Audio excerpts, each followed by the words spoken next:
c'est une co-construction. Ça veut dire entre la personne qui va raconter son récit de vie et puis la personne qui va le recueillir, qui aura la chance de le recueillir. Et puis, c'est-à-dire que la personne qui va raconter son récit va bouger des choses chez la personne qui le recueille, chez le recueilleur ou la recueilleuse. Et puis, ça va engendrer certaines questions et ça va faire évoluer finalement la suite du recueil du récit de vie. Et au final, on a une tranche de vie de la personne qui nous donne ce qu'on appelle un récit de vie, mais qui a été co-construit ensemble. Alors, il y a tout un aspect auto-réflexion, retour sur son parcours pour la personne qui le vit, mais qui est tout autant, je dirais, puissant chez la personne qui le recueille. Sensibilisé n'est peut-être pas le bon terme, mais j'ai été interpellé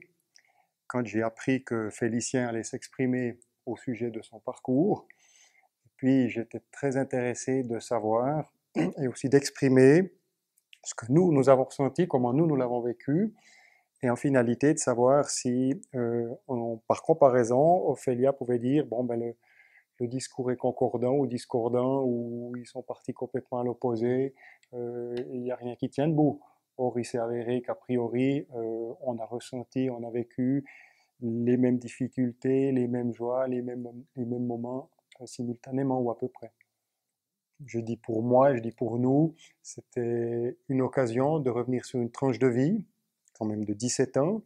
On ne se souvenait évidemment pas de tous les événements, de tout ce qui s'est passé, mais d'en rediscuter avec ma femme, déjà entre nous voir comment, avec le recul,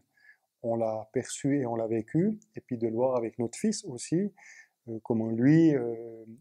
l'a perçu et l'a vécu, aussi par rapport à nos autres enfants. Donc c'était quand même un travail d'introspection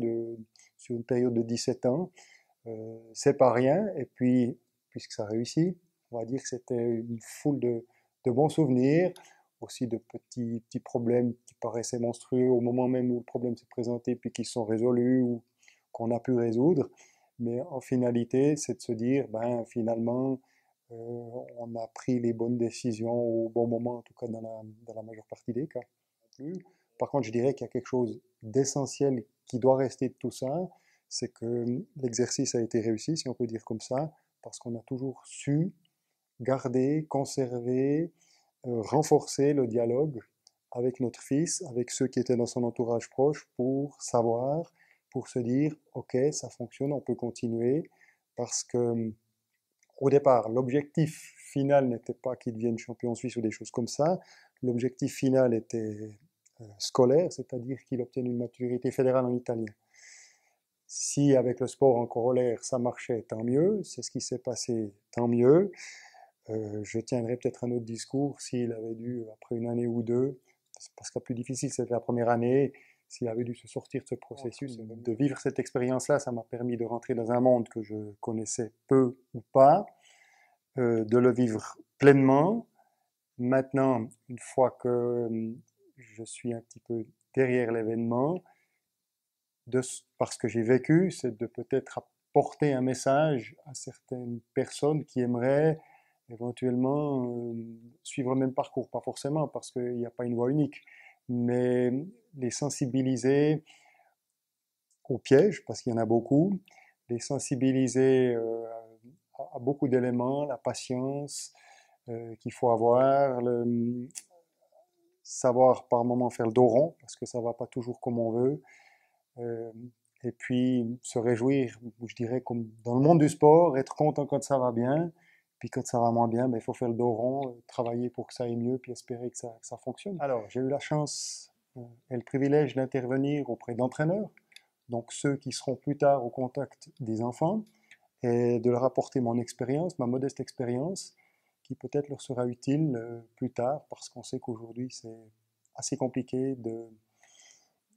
d'obtenir ce récit-là, parce qu'en général c'est d'abord les sportifs qui s'expriment, mais les entraîneurs, rarement les parents.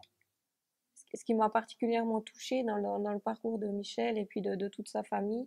c'est dans cette singularité de leur histoire, c'est à la fois toute la réflexion et puis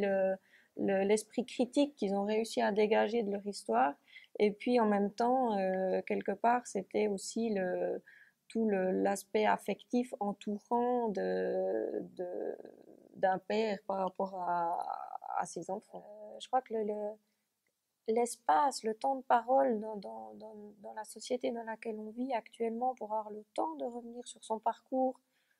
sans jugement, en étant pleinement dans la singularité de sa propre vie, avec la notion de curiosité, d'ouverture, de quelque part la personne qui est à l'écoute, est, de mon point de vue, un instant assez rare.